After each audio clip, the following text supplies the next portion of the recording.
Ada sebuah garis tipis yang memisahkan antara keteraturan sipil dan kebebasan yang destruktif.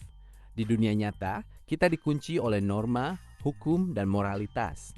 Namun, pada tahun 1997, sebuah studio kecil di Skotlandia bernama DMA Design yang kelak bermutasi menjadi Rockstar North secara tidak sengaja menemukan sebuah tombol rahasia di dalam psikologi manusia. Mereka melahirkan Grand Theft Auto pertama. Sebuah game dua dimensi dengan sudut pandang dari atas yang lahir bukan dari perencanaan matang, melainkan dari sebuah kesalahan kode atau bug dalam proyek game balapan mereka yang berjudul Race and Chase, di mana kecerdasan buatan mobil polisi mendadak menjadi sangat agresif dan mencoba menabrak pemain tanpa ampun. Kesalahan itulah yang memicu lahirnya sebuah poros baru dalam industri. GTA sejak awal bukan diciptakan untuk menjadi pahlawan yang menyelamatkan dunia, melainkan sebuah cermin retak yang merefleksikan sisi gelap dari ambisi, keserakahan, dan fantasi anarkis manusia yang selama ini dipenjara oleh realitas. GTA 1 dan sequelnya, GTA 2, adalah fondasi mentah yang sangat radikal. Di era ketika game lain berlomba-lomba menjadikan pemain sebagai ksatria penyelamat putri atau tentara heroik, GTA justru melempar Anda ke jalanan beton, Liberty City, San Andreas, dan Vice City sebagai seorang kriminal semenjana. Aturan mainnya sederhana namun provokatif. Curi mobil apa saja yang Anda lihat, tabrak lampu merah, lakukan pekerjaan kotor dari sindikat kriminal melalui telepon umum, dan kumpulkan poin setinggi-tingginya dengan cara menciptakan kekacauan masif. Media massa dan otoritas politik kala itu seketika meradang. Game ini dikecam, dilarang di beberapa negara, dan dicap sebagai perusak moral generasi muda. Namun, kontroversi adalah bahan bakar terbaik untuk rasa penasaran. TMA Design menyadari bahwa mereka tidak sedang membuat mainan anak-anak. Mereka sedang membangun sebuah satir sosial yang brutal tentang impian Amerika atau American Dream yang korup. Perubahan zaman selalu menuntut wadah yang lebih besar. Ketika teknologi industri bergerak meninggalkan keterbatasan piksel dua dimensi, Rockstar Games tidak hanya sekedar mengikuti arus, mereka merubuhkan dinding pembatasnya. Pada tahun 2001, dunia gaming dihantam oleh sebuah meteor kultural bernama Grand Theft Auto 3. Untuk pertama kalinya, jalanan Liberty City yang dingin, basah, dan kelam disajikan dalam ruang tiga dimensi yang hidup. Melalui karakter Claude yang bisu, pemain tidak lagi sekedar melihat kekacauan dari atas langit, melainkan melebur di dalam aspalnya. Ini adalah kelahiran sejati dari genre open world modern. Sebuah pencapaian teknologi di mana kota bukan lagi sekedar latar belakang statis, melainkan sebuah organisme hidup yang bernapas, bergerak, dan merespons setiap dosa yang Anda lakukan. Era 3D ini adalah triptika, 3 panel lukisan moral yang membedah bagaimana lingkungan, waktu, dan ambisi mampu membentuk kerakusan seorang manusia di atas tanah Amerika. Jika GTA 3 adalah potret dingin tentang pengkhianatan di kota metropolitan yang egois, maka GTA Vice City adalah sebuah perayaan estetika yang glamour namun rapuh. Rockstar membawa kita mundur ke dekade 1980-an, sebuah era yang dipenuhi oleh lampu neon merah muda, musik sintesis, kokain, dan setelan jas pastel melalui karakter Tommy Vercetti. Vice City bukan sekedar game. Ia adalah surat cinta sekaligus satir tajam terhadap budaya konsumerisme Amerika yang berlebihan, yang diadopsi dari kultur film seperti Scarface dan Miami Vice.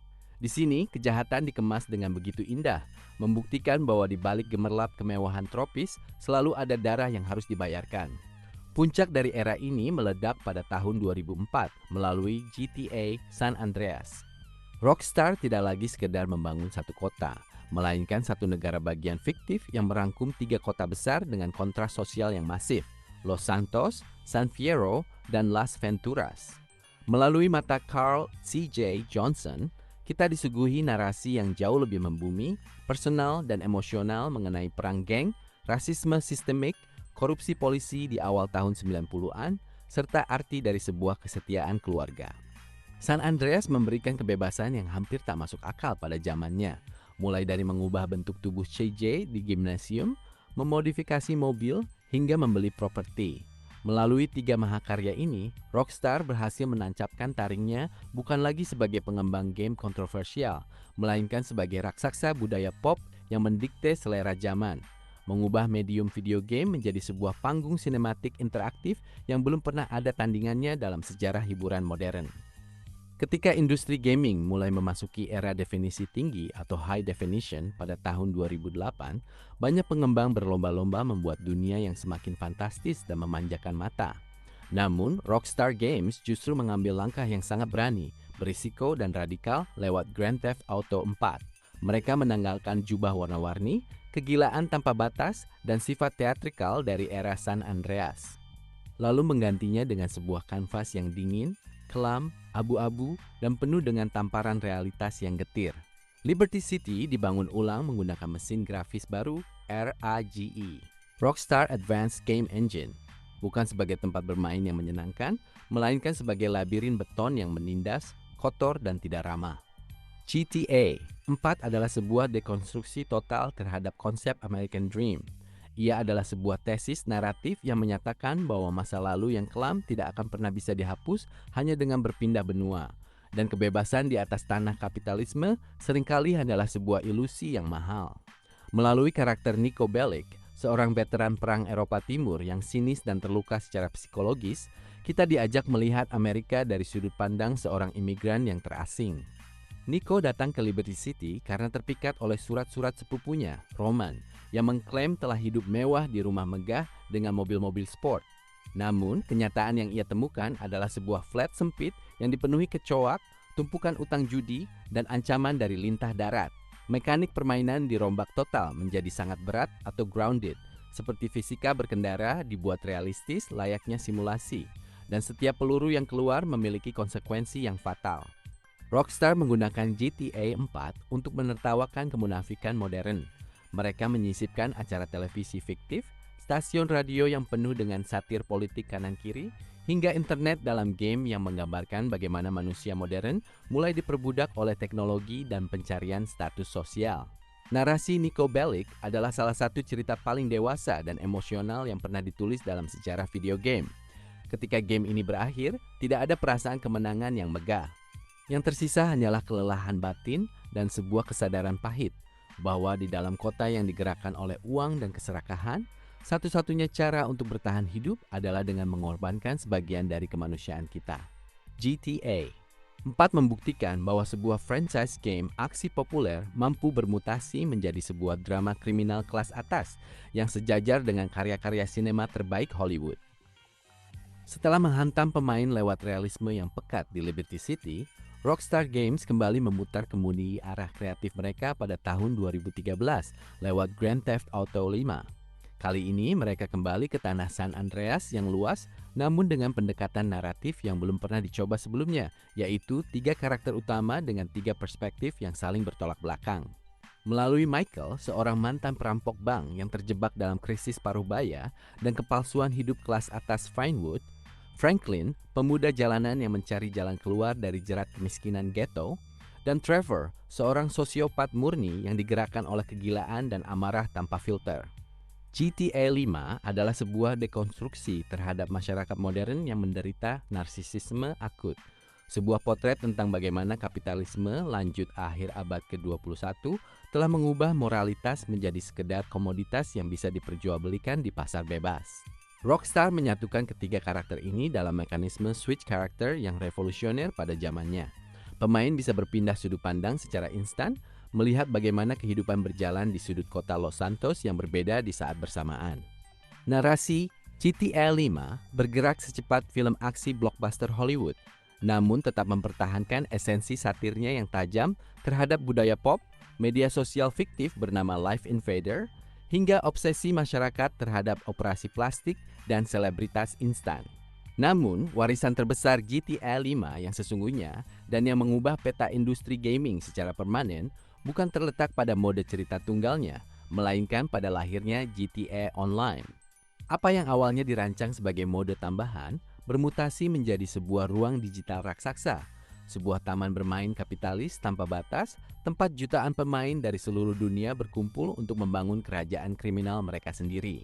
Online bertransformasi menjadi mesin uang abadi bagi Rockstar dan Take-Two Interactive. Melalui pembaruan konten yang terus-menerus dan sistem monetisasi mikro via Shark Cards, game ini berhasil mempertahankan popularitasnya melewati 3 generasi konsol yang berbeda. Sebuah pencapaian komersial yang hampir tak masuk akal di dalam sejarah hiburan modern. Di satu sisi, ia dipuja sebagai puncak dari kebebasan bermain multi pemain. Di sisi lain, ia menjadi simbol bagaimana sebuah mahakarya seni perlahan dipaksa untuk terus hidup demi memenuhi target grafik pertumbuhan finansial korporat. Setiap kali Fajar menyingsing di atas cakrawala industri gaming, bayang-bayang masa lalu selalu membayangi apa yang akan datang. Setelah lebih dari 1 dekade hidup di bawah dominasi GTA 5 dan ekosistem online-nya, peradaban hiburan modern kini sedang menahan napas kolektif mereka. Kita berada di ambang pintu sebuah era baru, menatap ke arah timur selatan menuju tanah Leonida, sebuah representasi fiktif dari Florida modern, tempat di mana Grand Theft Auto 6 akan menulis babak selanjutnya dari sejarah umat manusia digital. Ini bukan lagi sekedar peluncuran sebuah sequel game. Ini adalah sebuah peristiwa kultural masif yang membawa beban ekspektasi paling berat dalam sejarah industri hiburan dunia. Adalah puncak ujian bagi Rockstar Games. Sebuah pembuktian apakah mereka masih mampu menangkap esensi jiwa zaman zeitgeist di era media sosial yang sudah melampaui batas kegilaan satirnya sendiri, atau justru ikut tertelan oleh sistem korporat yang kaku. Tantangan terbesar Rockstar dalam meramu GTA 6 tidak lagi terletak pada batasan teknologi grafis. Di atas kertas, dengan kemampuan mesin konsol generasi terbaru, mereka bisa dengan mudah menyajikan simulasi dunia yang hiperrealistis, pantai yang padat dengan simulasi air yang memukau, hingga kecerdasan buatan warga kota yang sangat organik. Namun, musuh terbesar mereka adalah realitas dunia nyata hari ini. Ketika dunia fiktif Vice City tahun 1980-an dulu dibuat untuk mengejek kegilaan konsumerisme, dunia nyata abad ke-21 hari ini sudah jauh lebih aneh, liar, dan penuh satir lewat algoritma TikTok, fenomena influencer instan, hingga kegilaan berita lokal yang absurd. Bagaimana Anda menyindir sebuah dunia yang sudah menertawakan dirinya sendiri setiap hari? Melalui duo karakter utama, Lucia dan pasangannya, sebuah narasi romansa kriminal yang terinspirasi dari kisah klasik Bonnie dan Clyde, Rockstar mencoba membawa warisan ini kembali ke akar yang paling intim namun megah. 6 dipaksa berdiri di atas 2 kaki yang saling tarik-menarik. Tuntutan untuk menyajikan sebuah mahakarya seni tunggal yang emosional dan mendalam, sekaligus kewajiban untuk menjadi mesin pencetak uang baru bagi GTA Online, generasi berikutnya untuk dekade yang akan datang. Pada akhirnya, sejarah panjang franchise ini dari tahun 1997 hingga hari ini telah membuktikan satu hal. Grand Theft Auto bukan lagi sekedar merek dagang, dan ia bukan lagi sekedar game tentang mencuri mobil atau menembaki polisi. Ia adalah monumen antropologi digital kita. Ia adalah sebuah kapsul waktu interaktif yang merekam bagaimana manusia modern hidup, bermimpi, bertarung, dan menertawakan sistem moralitas mereka sendiri. Di atas aspal jalanan fiktifnya yang penuh dosa, kita tidak hanya menemukan kebebasan bermain, kita menemukan refleksi jujur dari wajah peradaban kita sendiri yang terlukis indah di atas baris kode masa depan.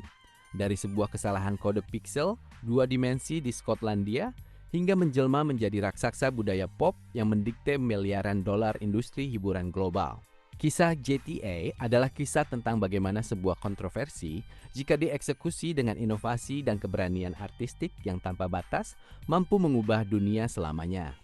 Jika Anda menyukai penjelajahan narasi yang mendalam, kritik industri, dan pembahasan sejarah video game yang dikemas dengan bumbu filosofis seperti ini, mari terus kawal perjalanan kanal ini.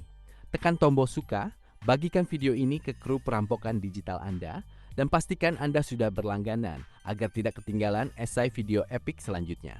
Saya Luke pamit undur diri. Terima kasih telah mendengarkan dan sampai jumpa di bawah lampu neon ruang diskusi berikutnya.